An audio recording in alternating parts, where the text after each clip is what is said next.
अस्सलाम वालेकुम। सीखो हिकमत यूट्यूब चैनल में खुश आमदीद। आज की इस वीडियो में हम एक अहम मसले पे बात करने जा रहे हैं। ऐसा मसला जिसमें पाकिस्तान का हर दूसरा शख्स दिन ब दिन मुब्तला होता ही जा रहा है। गिरती हुई मईशत और बढ़ती हुई महंगाई की वजह से हर इंसान फाइनेंशियल क्राइसिस में मुब्तला होता जा रहा है। महंगाई की वजह से हर दूसरा शख्स एंजाइटी, स्ट्रेस और डिप्रेशन में मुब्तला होता जा रहा है। बल्कि ख़वातीन की एक बड़ी तादाद एंजाइटी, स्ट्रेस, डिप्रेशन में मुब्तला होती जा रही है। एंजाइटी, स्ट्रेस, डिप्रेशन की वजह से पैदा होने वाली जिस्म में एक बीमारी, एक प्रॉब्लम जिसको नर्व्स पेन कहा जाता है, दिन ब दिन बढ़ती ही जा रही है। नाज़रीन, नर्व्स पेन का होना आज के दौर में कॉमन सा मसला होता जा रहा है, जिसमें पाकिस्तान की एक बहुत बड़ी तादाद मुब्तला हो रही है। नर्व्स पेन कहा किसको जाता है? हमारे जिस्म में बारीक बारीक लाखों की तादाद में नालियां होती हैं जिनको नर्व कहा जाता है और मेडिकली लैंग्वेज में इसको नर्व पेन कहा जाता है। अगर इन्हीं नर्व्स में किसी किस्म की ब्लॉकेज आ जाए, ब्लड क्लॉट्स बनना शुरू हो जाएं या ये सिकुड़ना, श्रिंक होना शुरू हो जाएं, इनके अंदर कुछ किसी किस्म की इन्फेक्शन या तंगी आना शुरू हो जाए, सोजन होना शुरू हो जाए, तो इसको हम मेडिकली लैंग्वेज में नर्व पेन के नाम से जानते हैं। नाज़रीन, यही नर्व पेन आपके जिस्म में बहुत सारी क्रोनिक डिजीज़ बनाने में, पैदा करने में अहम किरदार अदा करती है। नर्व पेन का मजबूत होना आपके पट्ठों के मजबूत होने की, घुटनों के, हड्डियों के, जोड़ों के मजबूत होने की दलील हुआ करती है। अगर जिस्म में नर्व्स सही तरीके से काम ना करें तो खून का बहाव मुतासिर होता है, बॉडी ऑर्गन्स तक खून की सप्लाई मुतासिर हो जाती है, जिससे अनीमिया होने का मसला बढ़ना शुरू हो जाता है। खून की कमी हो जाती है, रेड ब्लड सेल्स कम होना शुरू हो जाते हैं, प्लेटलेट्स गिरना शुरू हो जाते हैं और बिलखुसूस बहुत सारे लोग जिस्मानी कमज़ोरी में मुब्तला हो जाते हैं। 50-60 साल की उम्र के बाद तो वो चलने फिरने के काबिल भी नहीं रहते। चंद दो एक कदम चलने पे जिस्म थकान महसूस करता है या अकड़न जकड़न महसूस होती है, सांस फूलना शुरू हो जाता है, चंद दो एक सीढ़ियाँ चढ़ना तो अजाब सा लगता है। बल्कि तो ऐसे मर्दो ख़वातीन दीगर किस्म की सप्लीमेंट, एंटीबायोटिक, हर्बल अद्वियात इस्तेमाल करते हुए दिखाई देते हैं। आज की इस वीडियो में हम आपको एक ज़बरदस्त होम रेमेडी बताने जा रहे हैं। इस होम रेमेडी को अगर आप इस्तेमाल कर लेते हैं तो नर्व्स प्रॉब्लम्स देखते ही देखते हल होना शुरू हो जाएंगी। आपकी नसों का सिकुड़ना, नसों का श्रिंक होना ठीक होना शुरू हो जाएगा, खून का बहाव तेज़ी से होना शुरू हो जाएगा और बॉडी ऑर्गन्स तक खून की सप्लाई यकीनी हो जाएगी और आप देखते ही देखते सेहतमंद और तंदुरुस्त होना शुरू हो जाएंगे। नाज़रीन, कौन कौन सी क्रोनिक डिजीज़ हैं, बीमारियां हैं जिनकी वजह से नर्व्स तेज़ी के साथ कमज़ोर होना शुरू हो जाती हैं? तो इनमें अगर सबसे पहली बीमारी की बात की जाए तो वो है हाइपरटेंशन। जो लोग बहुत ज़्यादा हाई ब्लड प्रेशर का शिकार रहते हैं या ज़रा सी बात पे टेंशन, एंजाइटी, स्ट्रेस, डिप्रेशन में मुब्तला हो जाते हैं, बात बात पे गुस्सा आना, चिड़चिड़ापन बहुत ज़्यादा होता है, ऐसे मर्दो ख़वातीन के अंदर बिलखुसूस नर्व्स काम करना छोड़ देती हैं, नर्व्स वीक होना शुरू हो जाती हैं, इनमें सिकुड़ने की सलाहियत आ जाती है, श्रिंक होना शुरू हो जाती हैं, खून का बहाव मुतासिर हो जाता है, दीगर बॉडी ऑर्गन्स तक यही नर्व्स खून की सप्लाई नहीं कर पा रही होती, जिससे आपको एनीमिया जैसे मसाइल, हेमोग्लोबिन के कम होने जैसे मसाइल का सामना करना पड़ता है। पैरों में बिलखुसूस झंझनाहट होना, उंगलियों का सुन्नपन, हाथों का और बाजुओं का सुन्न हो जाना एक आम सा मसला हो जाता है। फिर आप चंद कदम चलें तो सर भारी भारी और चक्कर से आना शुरू हो जाते हैं। बैठे बैठे आंखों के आगे अंधेरा आना शुरू हो जाता है। जब आप उठने की कोशिश करते हैं तो सर चकराता है, आप दोबारा से बैठ जाते हैं। तो नाज़रीन, हाइपरटेंशन जैसे जो पेशेंट्स हैं इनमें नर्व प्रॉब्लम कॉमनली देखने को आती है। नंबर 2, जो लोग डायबिटीज़ पेशेंट्स होते हैं, जिनको शुगर का मसला होता है, ज़ियाबितस का मसला होता है, अमूमी तौर पे देखने में आया है कि ऐसे लोगों को नसों का मसला बन जाता है। नसों में ट्राइग्लिसराइड या कोलेस्ट्रोल जमना शुरू हो जाता है और ऐसे फासद मादे जमना शुरू हो जाते हैं जो कि आपकी धमनियों को, आपकी नसों को श्रिंक करने में या ब्लॉक करने में मदद देते हैं। और बाद में यही ब्लड क्लॉट्स की सूरत इख्तियार कर लेते हैं, जिससे आपको कार्डियक कॉम्प्लिकेशंस, हार्ट अटैक, दिल के आर्जे जैसे मसाइल बनना शुरू हो जाते हैं। बाज़ औक़ात इन्हीं नर्व्स के सही ना काम करने की वजह से दिमाग की नसों में भी ब्लड क्लॉट बनना शुरू हो जाता है, जिससे ब्रेन हेमरेज जैसे मसाइल होना शुरू हो जाते हैं। बहुत सी ख़वातीन को बिलखुसूस पिंडलियों में वेरिकोस वेन का मसला होना शुरू हो जाता है। मर्द हजरात में भी ब्लड क्लॉट्स बनने की वजह से टांगों में, पिंडलियों में दर्द रहना शुरू हो जाती है। रात को बार बार उठना पड़ता है, जिससे एंजाइटी, स्ट्रेस, डिप्रेशन में इजाफा होता है। दिन भर थकान के बावजूद भी रात को डीप स्लीप, गहरी नींद नहीं ले पा रहे होते।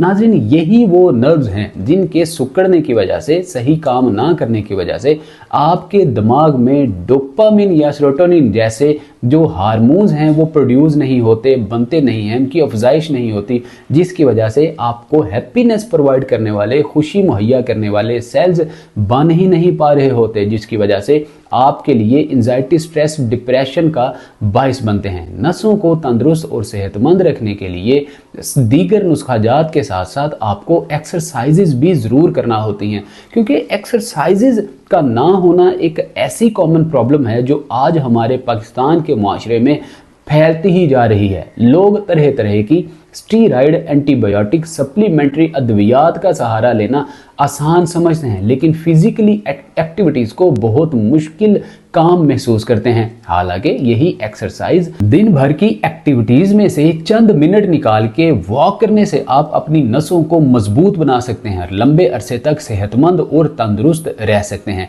नाज़रीन, अगर इस घरेलू नुस्खे को जानने से पहले ये जाना जाए कि नसें और मज़ीद हमारे जिस्म में क्या काम करती हैं, तो याद रखिए, हमारे जिस्म में जो दिल है, जो कि धड़कता है, पंप होकर हमारे दीगर बॉडी ऑर्गन्स को सही और साफ खून मुहैया करता है।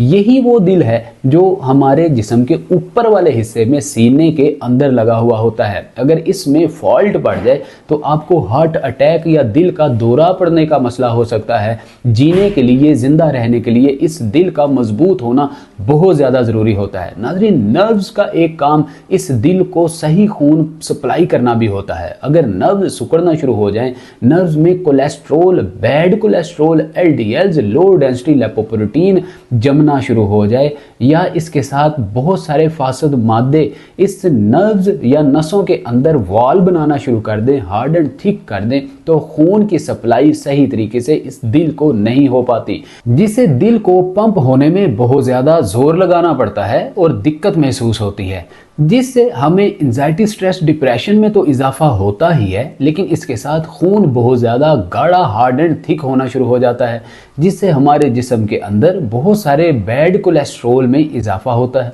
ट्राइग्लिसराइड्स में इजाफा होता है, डायबिटीज़ की कॉम्प्लिकेशंस में इजाफा होता है। डायबिटीज़ में पैंक्रियाज सही तरीके से काम नहीं करते, सीकेडी के इश्यूज होना शुरू हो जाते हैं, जिगर सही तरीके से खून नहीं बनाता। तो नाज़रीन, आपको अंदाज़ा हो चुका होगा कि नर्व्स का मजबूत होना, सेहतमंद होना और लचीला होना आपकी सेहत को बरकरार रखने के लिए, बना के रखने के लिए कितना ज़्यादा ज़रूरी होता है। तो नाज़रीन, यही नर्व्स अगर सही तरीके से काम ना करें तो आपके काफ मसल्स, जिसको सेकंड हार्ट कहा जाता है, अगर आप गूगल पे सर्च करेंगे तो काफ मसल्स को सेकंड हार्ट कहा गया है। बल्कि पूरी दुनिया में साइंटिफिक लेटेस्ट रिसर्चेस के मुताबिक ये बात पे इत्तफाक किया गया है कि अगर आपकी नर्व्स काफ मसल्स में सही काम ना करें तो काफ मसल्स भी ब्लड को पंप करके दिल की आर्टरीज तक खून की सप्लाई भी नहीं करते। खून की सप्लाई बहुत ज़्यादा मुतासिर हो जाती है, क्योंकि काफ मसल्स का मजबूत होना खून की सप्लाई के लिए बहुत ज़्यादा ज़रूरी होता है। नीचे वाला खून जो कि आपके पैरों की जानिब होता है, इसको पंप करके ऊपर की जानिब भेजने में काफ मसल्स अहम किरदार अदा करते हैं। लिहाजा काफ मसल्स को एक्टिव करने के लिए नसों का एक्टिव होना, मजबूत होना बहुत ज़्यादा ज़रूरी होता है। तो आइए वीडियो के इस इंतहाई अहम हिस्से में जान लेते हैं इस घरेलू नुस्खे होम रेमेडी के लिए हमें कौन कौन से इंग्रेडिएंट्स चाहिए होंगे। नाज़रीन, याद रखिए, आपके घर के किचन में मौजूद छोटी छोटी सादा सी दिखने वाली चीज़ें बड़े बड़े फ़ायदे रखती हैं, जिनकी अफादियत का इल्म ना होने की वजह से हम इनके सही तरीके से फ़ायदे हासिल नहीं कर पाते, पोर्शन हासिल नहीं कर पाते, जिसके नतीजे में महंगी महंगी अद्वियात का सहारा लेना पड़ता है। अब नाज़रीन, आपने इस घरेलू नुस्खे को बनाने के लिए 1.5 कप पानी लो टू मीडियम फ्लेम पे चूल्हे पे आग पे रखना है गर्म करने के लिए। जब ये पानी गर्म हो जाए, अब आपने इसके अंदर घर में मौजूद किचन के अंदर आसानी मिलने वाला एक ऐसा मसाला जिसको दारचीनी कहा जाता है, 1 से 1.5 इंच का टुकड़ा लीजिए, इस बॉयल पानी में डाल दीजिए। अब इसके साथ आपने 3 अदद इलायची लेनी है बड़े वाली, खोलिए, इसको थोड़ा सा पीसिए ताकि अंदर मौजूद दाने भी थोड़ा सा पिस जाएं और खुल जाएं, ताकि सही इसके जो न्यूट्रंस हैं पानी में मिक्स हो सके, इसके मिनरल्स विटामिन्स पानी में एब्जॉर्ब हो सके, जल्द हो सके और आपकी नसों को खुलने में मदद मिल सके। अब आपने 3 अदद लौंग लेने हैं। अब इसके साथ आप 1 चुटकी सूंठ की डाल देंगे तो इस नुस्खे की अफादियत मज़ीद दोगुना हो जाएगी। अब नाज़रीन, 1.5 से 2 मिनट इस पानी को आप बॉयल होने दीजिए। जब ये अच्छे तरीके से काढ़े की सूरत इख्तियार कर जाए, तमाम इंग्रेडिएंट्स के विटामिन्स और मिनरल्स इस पानी में जज्ब हो जाएं, एब्जॉर्ब हो जाएं, अब आप चूल्हे को बंद कर दीजिए, आग को बंद कर दीजिए। अब इस पानी को जो कि कहवा और काढ़े की सूरत इख्तियार कर चुका है उतार लीजिए। अब नीम गर्म करके गुनगुना करके रोज़ाना निहार मुंह अर्ली मॉर्निंग खाली पेट, जी हाँ, इस घरेलू नुस्खे को आप खाली पेट इस्तेमाल करेंगे तो इसका फ़ायदा आपको 1000 गुना मिलेगा। सुबह खाली पेट इस्तेमाल कीजिए, नीम गर्म गुनगुना इस्तेमाल कीजिए, इससे आपका मेटाबॉलिज्म मजबूत होगा, निज़ाम इंहिज़ाम मजबूत होगा, मैदे के मसाइल हल होंगे, मैदे में मौजूद म्यूकस वाल मजबूत होगी, एसिडिटी तेजाबियत जैसे मसाइल से आपको निजात मिलेगी, गर्ट रिलेटेड जितने भी कॉम्प्लिकेशन मसाइल होंगे हल होंगे, बल्कि इंटेस्टाइन आपकी अंतड़ियों में फाजल मादे जो कि जमे हुए होते हैं इनको भी निकालने में ये होम रेमेडी अहम किरदार अदा करेगी। इनर इन्फेक्शन को दूर करने के लिए ये रेमेडी बहुत ही ज़बरदस्त काम करती है। आपके जिस्म में जिस्मानी कमज़ोरी, असाबी कमज़ोरी को दूर करने के लिए अहम किरदार अदा करती है। बल्कि जिन लोगों को घुटनों में दर्द होती है, पट्ठों में कमज़ोरी आ जाती है, ऐसे लोग अगर इस रेमेडी को रोज़ाना चंद दिन इस्तेमाल करेंगे तो घुटनों में या दीगर बॉडी जॉइंट्स में इन्फ्लेमेशन को आसानी से दूर कर सकेंगे। महंगी महंगी अद्वियात आपसे छूट जाएंगी, हॉस्पिटल्स और डॉक्टर्स के चक्कर लगाना नहीं पड़ेंगे। नसों को मजबूत करने के लिए, लचीला बनाकर रखने के लिए ये होम रेमेडी रामबाण का काम करती है, बहुत ही मुफीद हुआ करती है। बस चंद दिन का इस्तेमाल करना है, आप करके देखिए, आपको इस होम रेमेडी के हैरत अंगेज नताइज देखने को मिलेंगे। तो नाजरीन, ये आज की हमारी होम रेमेडी, उम्मीद करते हैं आपको पसंद आई होगी। लेकिन इसके साथ ही साथ चंद physical extension, flexion, mobility exercises करना आपके लिए बहुत ज़्यादा ज़रूरी होता है। रोज़ाना अगर आपकी उम्र 50-60 साल से ज़्यादा है तो आप 15 से 20 मिनट, अगर उम्र आपकी 30+ या अंडर 50 है तो आप ज़्यादा से ज़्यादा 45 मिनट, पौना घंटा वॉक और एक्सरसाइज ज़रूर किया कीजिए। इससे नसों को खुलने में, सेहतमंद और ताकतवर रहने में, मजबूत होने में मदद मिलती है। नसों में खून का बहाव तेज़ रहता है, खून पतला रहता है, बल्कि ये जो होम रेमेडी है आपके खून को पतला रखने और दीगर बॉडी ऑर्गन्स तक पहुंचाने की सलाहियत भी रखती है, जिससे लीवर सही तरीके से खून बनाता है और किडनी दीगर फासद मादों को यूरिन के थ्रू निकालने में अहम किरदार अदा करती है। नाज़रीन, इसके साथ साथ आप चंद ऐसी चीज़ों को भी अपनी डाइट का हिस्सा बना के रखा कीजिए जिनको इस्तेमाल करके विटामिन्स और मिनरल्स, प्रोटीन, कोलेजन की मिकदार आपके जिस्म में पूरी रहे, आपकी हड्डियाँ, पट्ठे, नसें मजबूत रहें।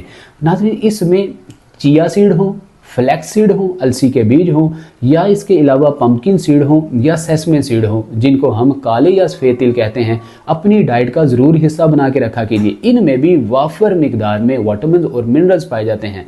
ऐसे मिनरल जिसमें calcium, magnesium, iron, zinc, copper वाफर मिकदार में होता है, जो आपकी हड्डियों को मजबूत बनाने, नसों को नचीला मतलब मजबूत बनाने के लिए, पट्ठों को मजबूत बनाने के लिए, असाबी कमज़ोरी से निजात के लिए, घुटनों में आर्थराइटिस जैसे मसाइल से निजात के लिए अहम किरदार अदा करते हैं। उम्मीद करते हैं आपको ये वीडियो बहुत अच्छी लगी होगी। इसी तरह की इंफॉर्मेटिव, हेल्थफुल और हेल्पफुल वीडियोस का नोटिफिकेशन हासिल करने के लिए सीखो हिकमत यूट्यूब चैनल को बेल आइकन प्रेस करके ऑल नोटिफिकेशन ऑन करके सब्सक्राइब कर लीजिए, फैमिली का हिस्सा बन जाइए, ताकि आइंदा आने वाली वीडियो का नोटिफिकेशन सबसे पहले आपको मिल सके। मिलते हैं अगली वीडियो में, अपना बहुत सारा ख्याल रखिए। अस्सलाम वालेकुम वरहमतुल्लाह।